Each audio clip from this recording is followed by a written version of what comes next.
എന്നെ കെട്ടിപ്പിടിച്ച് സ്നേഹിച്ചവർ അവിടെ മൈൻഡാക്കിയില്ല. ബിഗ് ബോസ് സാമ്പത്തിക ഗുണമുണ്ടായി. തസ്നി ഖാൻ. നിങ്ങൾ ഇതുവരെ ഈ ചാനൽ സബ്സ്ക്രൈബ് ചെയ്തിട്ടില്ലെങ്കിൽ സബ്സ്ക്രൈബ് ചെയ്യുക. വീഡിയോ ഇഷ്ടമായാൽ ഒന്ന് ലൈക്ക് കൂടി ചെയ്യുക.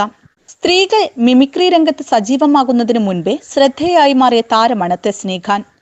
മിമിക്രി ലോകത്തിന് പുറമെ സിനിമയിലും സീരിയലുകളിലുമൊക്കെ നടി സജീവമായിരുന്നു. ഇടയ്ക്ക് മലയാളം ബിഗ് ബോസിൽ മത്സരിക്കാനും നടി പോയിരുന്നു. ഇതിനെപ്പറ്റി പറഞ്ഞ നടിയുടെ വാക്കുകളാണിപ്പോൾ ശ്രദ്ധേയമായിരിക്കുന്നത്.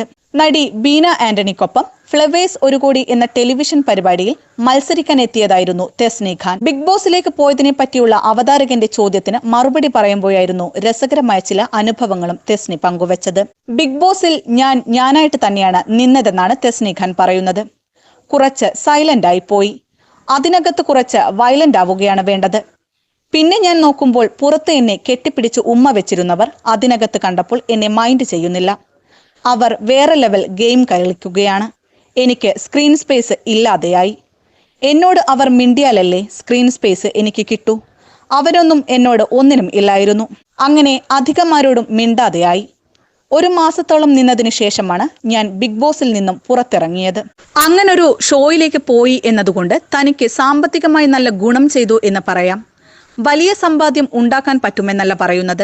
എന്നിരുന്നാലും അത്യാവശ്യത്തിനുള്ളത് അതിലൂടെ കിട്ടും. ഞാൻ മത്സരിച്ച സീസൺ കോവിഡ് കാരണം നിർത്തുകയായിരുന്നു. അതിന്റെ ഫിനാലെ പോലും നടത്തിയില്ല. ബിഗ് ബോസിൽ നിന്നും പുറത്തു വന്നതിന് ശേഷം നാട്ടുകാരിൽ നിന്നും നല്ല പ്രതികരണമാണ് ലഭിച്ചത്. പണ്ട് തസ്നിയെ ഞങ്ങൾക്ക് അത്ര ഇഷ്ടമൊന്നുമല്ലായിരുന്നു. ഇപ്പോൾ ഭയങ്കര ഇഷ്ടമാണെന്ന് പറയുന്നവരുണ്ട്. ബേസിക്കലി ഞാൻ പാവമാണ്. അതുപോലെ തന്നെയാണ് ബിഗ് ബോസിൽ നിന്നതും. അവിടെ അങ്ങനെ നിൽക്കുന്നത് കൊണ്ട് യാതൊരു കാര്യവുമില്ല. അവിടെ നമ്മൾ 2 കാലിൽ പോയി ഒറ്റക്കാലിൽ ഗെയിം കളിക്കുകയാണ് വേണ്ടതെന്നും നടി പറയുന്നു. ബിഗ് ബോസിലേക്ക് പോവാത്തതിനെ പറ്റി ബീന ആന്റണിയും പറഞ്ഞിരുന്നു. താൻ ഇതുവരെ ബിഗ് ബോസിലേക്ക് പോയിട്ടില്ല. അതിനൊരു കാരണമുണ്ട്. ഏഷ്യാനെറ്റിന്റെ തന്നെ ഏതെങ്കിലും നല്ല സീരിയലിൽ ഞാൻ അഭിനയിച്ചു കൊണ്ടിരിക്കുകയായിരിക്കും. ഓരോ തവണയും പ്രധാനപ്പെട്ട റോളായതുകൊണ്ട് അത് ഉപേക്ഷിച്ചിട്ട് ഇതിലേക്ക് പോകാൻ സാധിക്കാറില്ല. കഴിഞ്ഞ സീസണിലും എന്റെ പേര് പറഞ്ഞിരുന്നു. പക്ഷേ എനിക്കതിലേക്ക് പോവാൻ സാധിച്ചില്ല. ഇപ്പോൾ പിന്നെ ആ ഷോയിലേക്ക് പോകാനും പേടിയാണ്.